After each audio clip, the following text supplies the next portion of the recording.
2000년 전에 독생자로서 오셨습니다. 네, 예수님께서 독생자로 오셨고 독생자로 사시고 독생자로 가셨기 때문에 하늘 부모님께서는 더 이상 독생자를 보내지 않으십니다. 그러면 장 아버님께서는 어떤 분이시냐 하면 예수님하고 아주 관계가 있으신 분이십니다. 예수님께서 마지막 다시 오라 하셨지 않습니까? 그 다시 온다는 그것을 재림이라고 하는데, 그러면 예수님께서 다시 오셔야 하는데 그 다시 오신 분이 참 아버님이 되십니다. 그러면 그때 2000년 전에 그 이스라엘 지역에 계셨던 예수님께서 그 몸을 쓰시고 그대로 오시느냐 하면 그렇지 않습니다. 그러한 인간이 없지 않습니까? 예수님도 인간이시기 때문에 그러한 그런 식으로 재림은 하지 않으십니다. 하지만 몸을 쓰시고 탄생하신 분이십니다. 그러면 아버님께서는 예수님의 그 메시아의 사명을 그 사명을 인계 받으신 분이다 말씀드릴 수 있습니다. 그래서 예수님께서 33살 때까지의 이 지상에서의 승리한 그러한 기반을 계승하고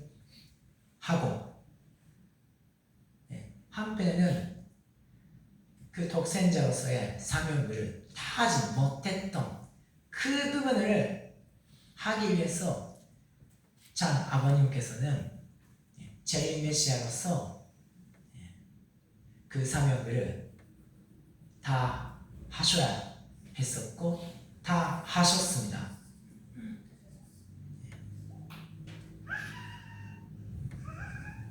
이 말씀 보시면 그는 이미 예수 때까지 하나님 편이 승리한 근본 섭리의 도전 위에 임재하십니다.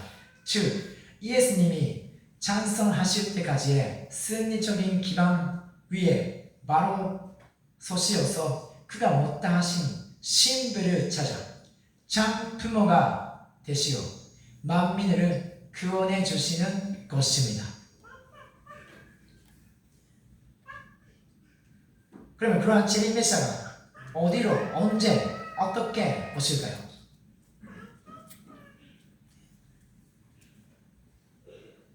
하늘 부모님께서 독생자 예수님께서 천상에 가신 후에는 독생녀만 보내실 수 있다 말씀드렸습니다. 그때부터 하늘 부모님의 섭리의 중심은 독생녀에 있습니다. 그러면 독생녀를 하늘 부모님께서 분명히 어딘가에 언젠가 보내실 텐데, 그러면 그 독생녀를 만나셔야만 하는 재림 메시아는 독생녀가 오실 때 거기에 반드시 나타나세요. 근데 독생녀 어머님께서는 1943년에 탄생하셨습니다. 그러면 재림 메시아 아버님께서는 그 전에 탄생하셔야 합니다. 왜냐하면 독생녀를 맞이하기 위한 준비를 하셔야 했기 때문입니다. 그러면 아버님께서는 어떤 준비를 하셔야 했을까요?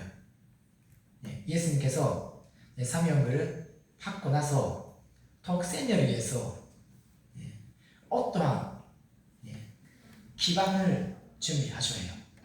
그것이 뭐냐 하면 하늘 부모님께서 독생녀를 위해서 준비해온 기반이 있었지 않습니까? 그 기반이 무엇입니까? 기독교 기반, 그리고 한민족입니다. 근데 그 한민족에 기독교가 들어왔으니까 그러면 한글을 한국을 중심으로 한 그 한국이라는 그 한민족을 중심으로 한 그러한 국가 기반을 아버님께서 준비하셔야 했었습니다. 그 기반 토대 위에 덕생을 만나서 참 성혼을 통해서 참 부모로서 혈연하실 수 있었습니다. 그날에 원래 1960년 3월 16일인데 그날이 원래 기원절이었습니다. 그 기원절이 어떤 날이냐? 기원절의 의미가 무엇이냐 하면 하늘 부모님께서 창조하신 후에 아담 헤아의 타락 이후 온 인류가 그런 악한 부모의 그 자녀로서 태어나 그 인류 역사가 그 악한 그러한 역사가 되었습니다. 그러한 역사, 그러한 세계가 지금 흘러왔는데 기원절이라는 것은 아담 헤아가 타락하기 전 그러면 악이라는 게 없었고 그 타락 전에도 하잖아요. 그 사단의 그 유혹이 있었지 않습니까? 네. 다 먹어도 된다. 네, 그렇게 흔들었잖아요. 네, 그러한 것도 없는 다시 말해서 덕생에서 태어난 아담 헤아가 순수한 마음으로 오로지 하늘 부모님의 말씀만 듣고 있었다. 그때 성경에서는 그 이름은 일답할 수 있었다. 그때 시절에 인류가 돌아올 수 있다는 그러한 내용이 기원절입니다. 그래서 그때 기원절 이쪽을 위한 선주식이 있었습니다. 여러분 선주 마셨죠? 그 선주의 의의와 가치가 거기에 있습니다. 그래서 영적으로는 시대권으로서는 그런 타락한 세상과 상관없는 무관한 오로지 하늘 부모님의 참사랑 참생명, 참혈통을 이어받는 축복 가정과 축복 자녀로서 그 새로운 인류로서 살아갈 수 있는 그러한 은사, 은총의 축복을 선주를 통해서 받았습니다. 하지만 그때는 2014년 그거 맞고 하지만 1960년 당시에는 그러면 이 나라가 장부모를 완전히 받아들이고 모셨네 하면 그렇지 않았습니다. 기독교가 아버님을 받아들이지 못했고 기독교 대신에 세계 기독교 통일신경협회, 세계 평화통일 기독교 신경협회, 그래서 통일교를 그 기독교 대신에 만들었고 그 한국의 본부를 두고 일본과 미국에 선교사를 보내는 것을 통해서 어떤 국가적인 기반을 가지고 있다는 그 조건적인 내용을 가지고 성혼식을 하였습니다. 그렇기 때문에 그때부터 기원절이라는 그 번연의 세계, 종이국, 하늘을 보니 같이 사는 그러한 문을 여실 수가 없었습니다. 아버님께서는 1920년 평안북도 청주에서 태어나셨습니다. 원래 유교 집안이셨는데 여러 가지 형제 자매께서 그런 불행하게 돌아가셨거나 여러 가지 그런 일들이 있다 하십니다. 그것을 통해서 그 집안이 기독교로 바뀌고 장어머니께서는 독실한 기독교 신앙을 하기 시작합니다.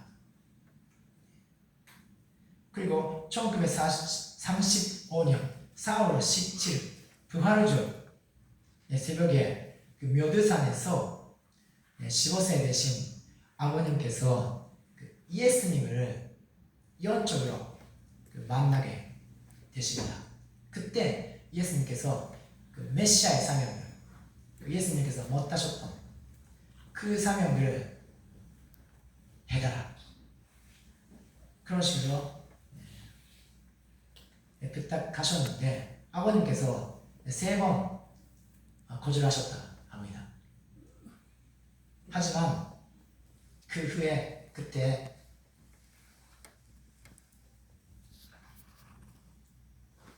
본인을 생각하며 너무 어렵고 힘들고 험한 길이라서 그렇게 거절을 하셨는데 하늘의 부모님을 생각하며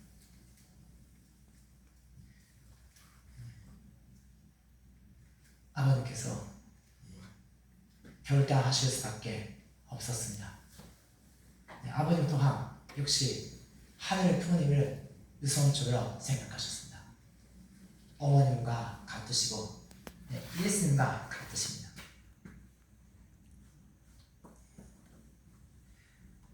아버님께서는 그 재림 메시아로서 독생님 어머니를 만나셨고 성혼하셨습니다. 장부모가 되셨으니까 그러면 그 장부모가 되신 아버님하고 독생자 예수님의 관계가 어떻게 되는지 이것도 궁금하지 않습니까? 장부모님께서는 인류의 타락한 악한 인류가 아니라 새로운 인류 하늘의 부모님의 자녀의 인류의 참된 조상 시조이십니다. 하늘의 부모님의 실체이신 한 분밖에 없으십니다. 그러면 예수님께서는 독생자이시고 지금도 독생자이시지만 참 부모님을 통해서 축복을 받으셨고 참 부모님의 참 자녀로서 계십니다. 2012년에 아버님께서 천상에 천지성화 하시는 그 영미에서도 지금도 아버님을 직접 도와주고 계십니다.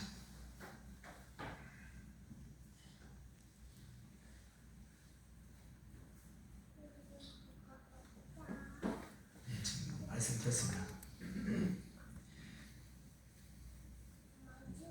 독생자, 독생녀가 계시고 그 독생자의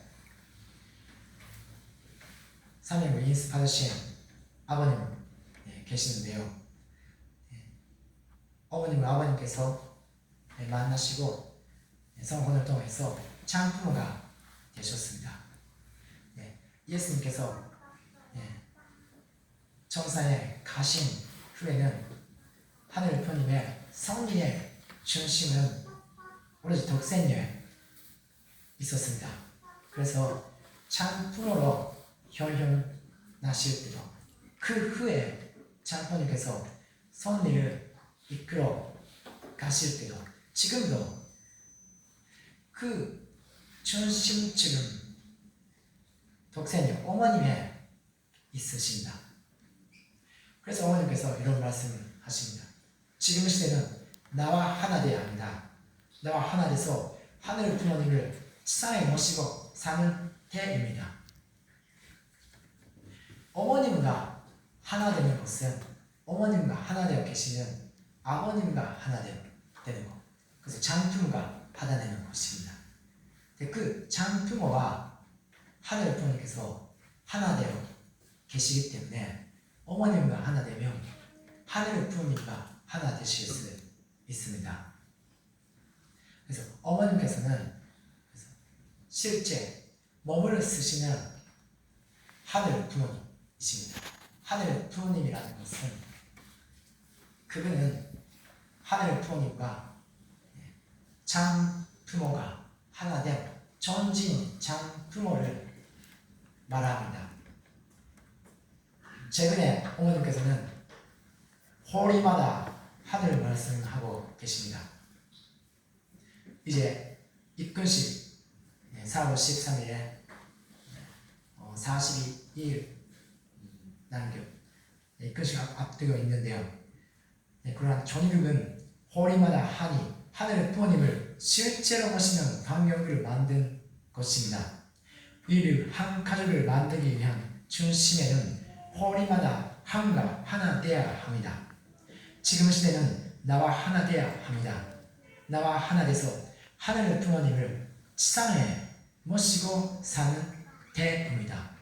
이 하늘 부모님을 지상에 모시고 사는 때, 하늘 부모님을 지상에 모신다는 것이 무엇이냐 하면, 하늘 부모님께서 태초에 금이 있으셨다, 창조 목적, 창조 이상이 있었다 말씀하셨습니다. 그러한 창부모와 그 창부모의 자녀들과 함께 이 지상에서 같이 사는 것입니다. 그것이 하늘 부모님의 금이셨고, 그것을 이제 창부모님께서 이루어 드리고 계십니다. 그 완성이 언제나 하면 전원근 입근식입니다. 성혼을 통해서 장 부모님께서 현현나셨습니다. 이러한 독생자 독생녀의 성혼은 우리가 어떤 관계가 있을까? 그것이야말로 우리 축복 가정을 받은 축복 표현의 모델이 됩니다. 태초에 하나님께서는 창조 표현의 인간시죠.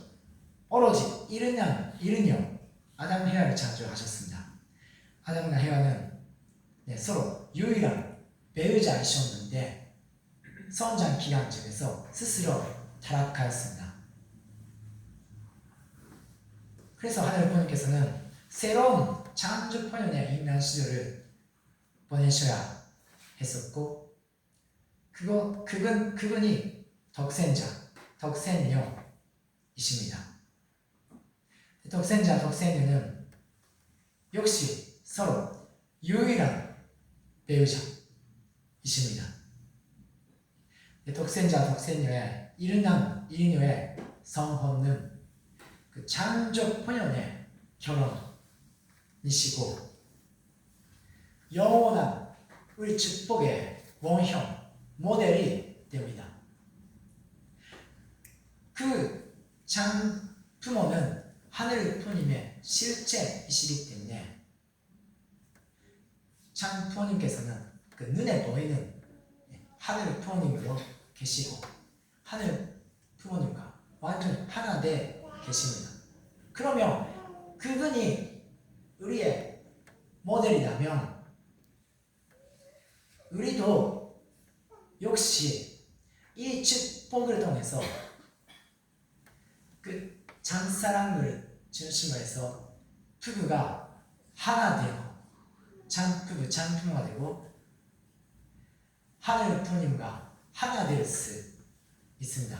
그러한 정진 장부모가 되는 것에 우리의 인생의 목적 있고, 거기에 진짜 행복, 진짜 평화가 있습니다.